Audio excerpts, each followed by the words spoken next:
This is the visibility material from pages 44 through 45 in the book Fundamentals of Music and Directing Songs.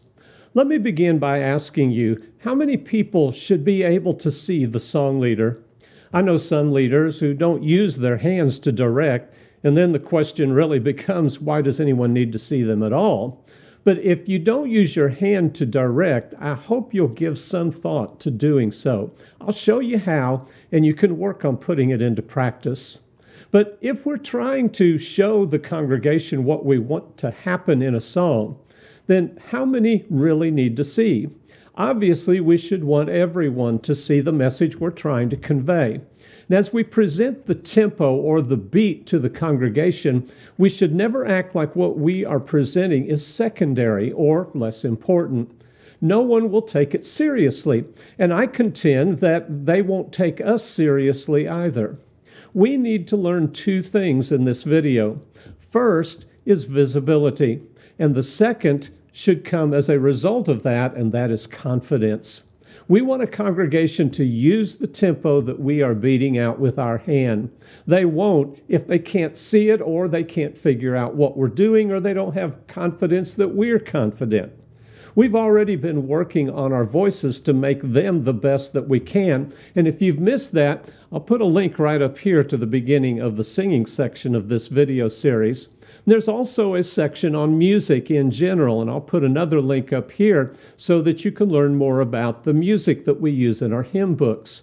Now, we want to be heard as we direct, and that can be a very effective way to get our singers on the tempo with us. But it does have drawbacks at times if we fall back on it alone. What we want to do then is we want to use something that is visible, that has a somewhat instantaneous effect. The main thing that a song leader is doing once the song has started is he's giving us the tempo or the beat that he wants us to use. I liken the hand of a song leader to being able to see his foot tapping. It tells me when I'm supposed to be singing the words. For visibility, we want to begin with our hand up high where everyone can see it, and because after all, if it's behind the pulpit, which I've seen some do, you may as well not be using your hand.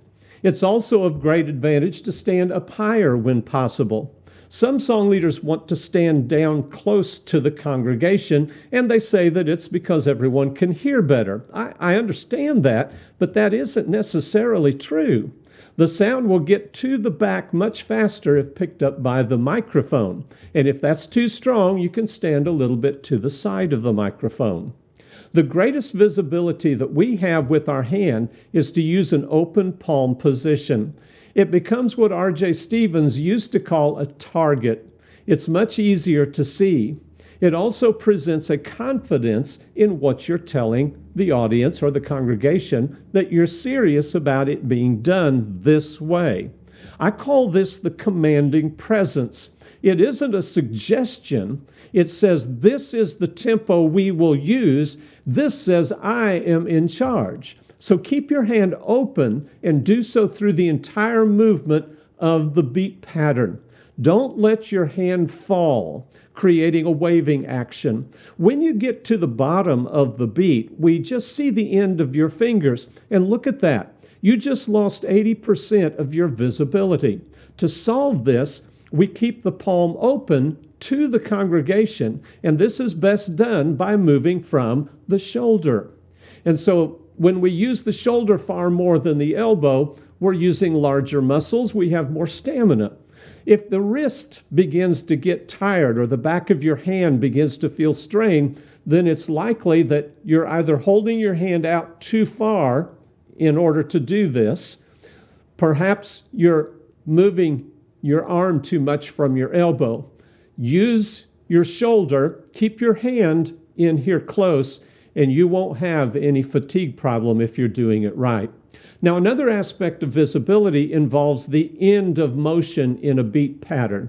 If we yank the end of the motion quickly, we can blur that instant when we want everyone to be seeing a beat.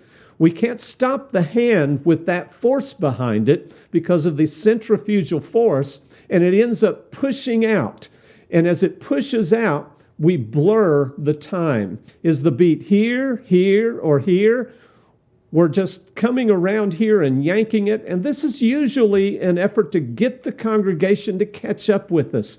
We panic. I know that feeling. We start putting an earnest effort in there, but it ends up blurring the actual tempo that we think the faster we hit it, the more obvious the beat will become. It actually becomes a flapping exercise. I've fallen into this trap many times, and it just seems to make sense. I can honestly say hitting the beat harder has never, ever gotten a congregation to catch up with me. Faster and harder is not better. Clearer is better. And we'll talk about that in the clarity video. But before we do talk about clarity, we're going to talk about consistency. Consistency can do a lot to help you connect with the congregation in your directing. In your directing. That's the subject of our next video.